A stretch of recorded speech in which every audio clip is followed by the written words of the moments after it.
सरकार कराने पर लगी हुई है। निश्चित तौर पे सरकार और माफियाओं का साठगांठ का ही परिणाम यह है कि NHRM घोटाले में जैसे जैसे CBI आगे बढ़ रही है और आप देख रहे हैं कि कोई खुदकुशी कर रहा है, कोई कहीं किसी का एक्सीडेंट हो जा रहा है, तो इसमें कहीं न कहीं माफियाओं का भी लगान हमको नजर आ रहा है। पैसा दुरुपयोग बहुत हुआ है, सब फर्जीफिकेशन है, इसलिए लोग फंसने के डर से छोटे कर्मचारियों की हत्या हो रही है, मारे जा रहे हैं। तो विजय बहादुर सिंह जी, अगर आप इन लोगों की प्रतिक्रियाएं सुन रहे हैं, बनारस और इलाहाबाद के लोग थे, राज्य सरकार के लिए कलंक। अभी सिर्फ छोटी मछलियां ही सामने आई हैं, देर से चल रही है जांच, आपने सुना, क्या कहेंगे? जी देखिए, वो तो अगर इस तरह से बोल तो एक मान लीजिए दो ट्रेनों में टक्कर हो जाए तो रेल मंत्री का कलंक तो होगा ही, वहां तक तो बिल्कुल सही बात है। लेकिन देखना यह है कि रेल मंत्री जब एक्सीडेंट हो गया तो क्या एक्शन रेमेडियल ले रहे हैं, क्या जांच बैठा रहे हैं। इस पे अगर हम कहा जाए तो हमारी मुख्यमंत्री या बहुजन समाज पार्टी सरकार फर्स्ट डिवीजन से पास हो रही। वो कह रहे हैं देरी से चल रही है जांच, और जो बड़ी मछली है वो नहीं फंसी अभी तक। उन मंत्रियों को आपने बर्खास्त नहीं करना चाहिए, उनको अरेस्ट क्यों नहीं किया?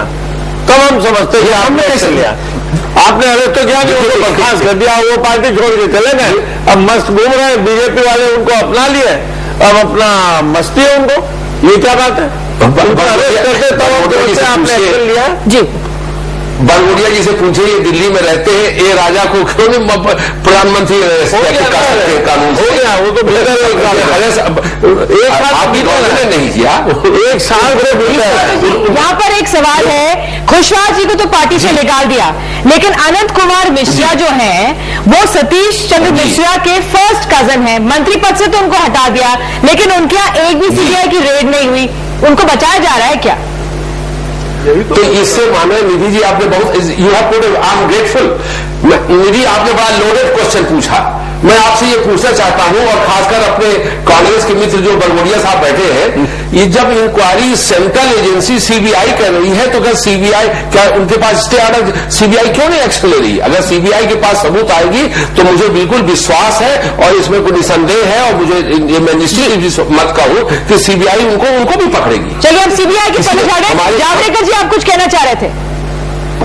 मैं इतना ही कहना चाहता हूं कि यही सबूत है कि CBI किसके घर में छापा डालेगी, किसके घर में नहीं, ये भी स्क्रिप्टेड होता है, और यही कांग्रेस और बसपा की मिलीभगत है। जैसे खुले में समाजवादी पार्टी ने ऐलान कर दिया कि कांग्रेस को वो समर्थन करेंगे, तो ये सब कांग्रेस सपा बसपा कुछ अलग नहीं है, एक ही सिक्के के तीन पहलू हो गए। अब सिक्के को दो पहलू होते हैं, लेकिन ये तो तीन पहलू हो गए। ये सब मिली भगत की बात है, और यही उत्तर प्रदेश की जनता की है आपसे निवेदन है, गलतफहमी दूर कर लीजिए। समाजवादी पार्टी को किसी की जरूरत नहीं है, नेताजी ने साफ कर दिया, पार्टी ने साफ कर दिया है। आप उस बात को अलग मत ले जाइए, आप बड़े सीनियर हैं, बड़े बुद्धिजीवी में मैं आपको बहुत सम्मान करता हूं। सवाल यहाँ इस घोटाले पर चर्चा है, और घोटाले पर चर्चा में मैं ये कहना चाहूंगा, अभी आप सबने मायावती जी का बयान बहुत ध्यान से सुना होगा, अब इन बिटवीन द लाइन आपने नहीं पढ़ा। निधि जी उन्होंने कहा कि पैसा केंद्र से आता है, वहां से ऑडिट होता है, और सेटिस्फैक्टरी रिपोर्ट के बाद ही पैसा रिलीज होता है। तो इसमें मैं सिर्फ बसपा के साथ साथ केंद्र को भी उतना ही जिम्मेदार मान रहा हूं। और मायावती की सरकार ने वहां के अधिकारियों को सेटिस्फाई किया, वहां के उस मंत्रालय को सेटिस्फाई किया, तभी वापस पेमेंट रिलीज हुआ। सवाल ये उठता है कि केंद्र सरकार का होम मंत्रालय जिसने पैसे को रिलीज किया है, वो अधिकारी जिन्होंने उनको सेटिस्फाई किया है कि पैसा सही खर्च हुआ है, उनके खिलाफ कार्रवाई क्यों नहीं हो रही है? तो इसमें पूरी जिम्मेदारी कांग्रेस और बसपा की है। और जावड़ेकर साहब, आप इस समय में मोरल लाइफ में नहीं है, कुशवाहा लेने के बाद आपका कोई अधिकार, नैतिक अधिकार कम से कम नहीं रह जाता है। लेकिन मॉरल अथॉरिटी थी, जो मॉरल पॉइंट था जावड़ेकर जी, वो शायद बीजेपी जो भ्रष्टाचार के खिलाफ बोलती रही, वो खो चुकी है कुशवाहा जी को अपने साथ लेकर, क्योंकि उन्होंने खुद को अलग भी कर लिया तुरंत जब CBI की जांच शुरू हो गई। मीडिया के दबाव में क्या अलग नहीं किया, आधी हेलीकॉप्टर घुमा रहे हैं, हेलीकॉप्टर को घुमा रहे हैं, वोट मांग रहे हैं, और अलग हो गए। बात कर रहे थे, शरद प्रधान के पास चलते। शरद जी, जो CBI की जो जांच चल रही है, वो भी अपने आप में उस पर भी सवाल उठ रहे हैं। नहीं, बिल्कुल, जो इन्होंने समाजवादी पार्टी के नुमाइंदे इन्होंने जो बात कही, इनकी बात में दम है। कि इसमें ये बात में इसमें कोई दो राय नहीं है कि सीबीआई ने इस बात को बिल्कुल नजरअंदाज कर दिया है कि जो सेंट्रल गवर्नमेंट के ऑफिसर्स आए थे मॉनिटरिंग करने, उनके ऊपर क्यों नहीं शिकंजा डाला। कि जाहिर है, मुझे पूरा यकीन है कि दोनों ने मिलकर पैसा खाया होगा, उनको अपना शेयर मिल गया होगा। यहाँ यूपी में ये बात होता है। दूसरी चीज मैं ये भी कहना चाहूंगा कि सीबीआई को हाई कोर्ट ने फटकारा ऐसी बात पे कि सीबीआई का फोकस, मैं बता रहा हूं आपको, अभी 15 रोज पहले की बात है, जब सीबीआई गई हाई कोर्ट के पास टाइम बढ़ाने के लिए, तो सीबीआई को हाई कोर्ट ने बड़ा सख्त रुख लिया।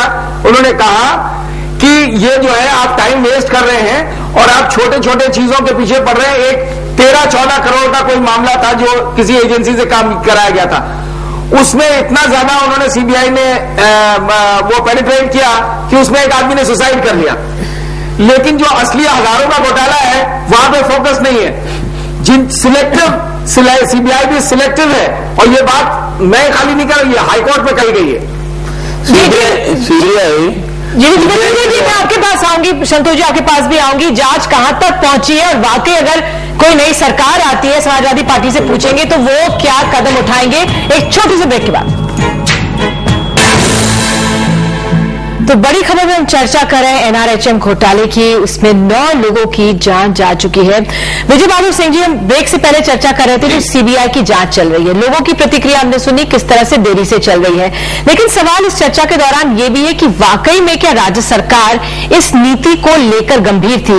एक आंकड़ा में आगे बढ़ने से पहले आपको दे दूं कि इस पूरे मामले में 779 एम्बुलेंसेज ली गई, 150 के करीब भेज दी गई, लेकिन 620 अभी भी टाटा मोटर्स के यार्ड में खड़ी पड़ी हैं। जो 150 भेजी गई उनमें कैसा इक्विपमेंट फिक्स होगा, ये राज्य सरकार को इसके बारे में पता नहीं था। कोई कॉल सेंटर नहीं था। अगर एम्बुलेंसेज भेजी गई कि भाई लोग फोन करके उनको बुलाएंगे, उसके बारे में भी कोई कॉल सेंटर की व्यवस्था नहीं थी। कोई ऐसा नंबर चालू नहीं किया गया राज्य सरकार की तरफ से जिससे लोग इसका फायदा उठा सके।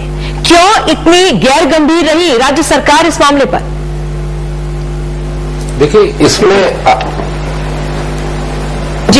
इसमें जो एनआरएचएम घोटाले के 2 रूप हैं। एक तो ये है कि ये inefficiency of the government and inefficiency of the government officers, तो आपकी राज्य सरकार के एस्पेक्ट है। अच्छा, हाँ, और दूसरा एस्पेक्ट है ये मर्डर्स और इंक्वायरी। देखिए, जो मर्डर और इंक्वायरी और 5 मौतें हो गई, 7 मौतें, ये बड़ी दुखद स्थिति है, इसमें कोई दो राय नहीं। लेकिन अब हम लोगों की जिम्मेदारी थी, गवर्नेंस की जिम्मेदारी थी, इससे ज्यादा प्रॉम्प्ट एक्शन लेना। मैं एक उदाहरण क्या आपने बता दें, ये नहीं कि हम कोई हम आपसे कोई केस पॉइंट नहीं भी करना चाहते।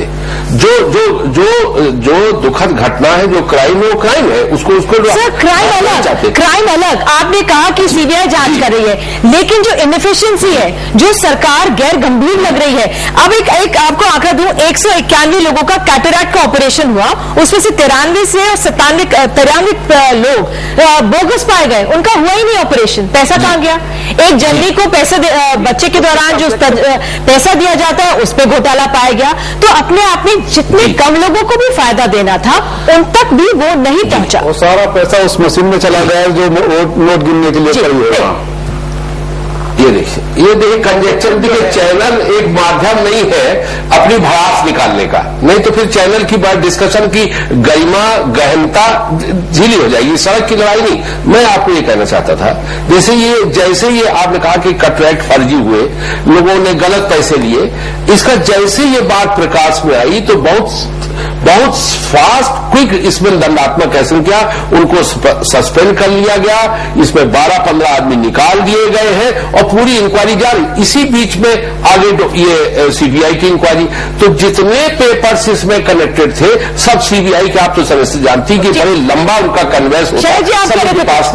तो ये शरद जी तो बड़ी अच्छी बात कर रहे हैं। शरद जी बताइए, आप कुछ कह रहे थे जी। नहीं, मैं ये कहना चाह रहा हूं, ये जो आपने बात कही कि गंभीरता नहीं थी सरकार की, ये फैक्ट है। यहाँ पे प्रॉब्लम यूपी में ये है कि जब भी कोई किसी प्रकार का डेवलपमेंट प्रोग्राम या वेलफेयर प्रोग्राम आता है तो नेता और ब्यूरोक्रेट्स इसमें लग जाते हैं कि किस तरीके से इसको खाया जाए, इसमें इनको किसी को इंटरेस्ट नहीं है कि प्रोग्राम से जो बेनिफिशियरी है उसके पास क्या पहुंचे। अब गाड़ियां इसलिए खरीदी गई क्योंकि खरीदने में किकबैक्स मिलती हैं, पैसा कमीशन मिलता है जी, फर्जी ऑपरेशन दिखाए जाते हैं जिससे पैसा मिलता है। तो इनका फोकस इसमें नहीं था कि करना है प्रोग्राम, फोकस इसमें था कि किस तरह से इसमें से हार्वेस्ट भी रीप करी जाए, किस तरह से अपनी तिजोरी भरी जाए। चलिए आप सभी आए, मेरे पास समय बहुत कम है। जी शरद जी, बहुत बहुत धन्यवाद आप सभी का कि आप सब आए। मेरी एक जी 10 सेकेंड में मैं ये बोलना चाहता हूँ आपसे, ये भी जिम्मेवारी सेंटर की थी कि वहां पर जो मॉनिटरिंग करे कि ये आप लोगों ने पैसा खाया, कि आपने ऑपरेशन किया, कि आपने गाड़ियां क्यों नहीं काम ली, आपने क्यों नहीं कह दिया ये भी सेंटर करे। देखिए फिर वहां राज क्यों कर रहे हो, इनको तो रोकिए, हमारे बुजुर्गवार को तो रोकिए, राज क्यों कर रहे हो उसमें? जी सर, भाग जाओ वहां से और भगा देगी सरकार, जनता भगा देगी, क्रेडिट आप दोनों को जाता है इस महान कार्य का। मेरे पास बहुत समय कम है ही नहीं, बिल्कुल समय। विजय जी आप आए, समय निकाला, बहुत बहुत धन्यवाद। जी बोलिए। चलिए आपने बहुत फिलहाल इतना ही बड़ी खबर में आज, लेकिन अपने आप में मामला इतना गंभीर है और जिस तरह से हमने बनारस के लोगों को, इलाहाबाद के लोगों को कहते हुए सुना देरी से चल रही है ये पूरी जांच, और जो बड़ी मछलियां हैं वो अब तक शिकंजे से बाहर है। तो बड़ी खबर में आज के लिए इतना ही। नमस्कार, मुलाकात होगी सोमवार।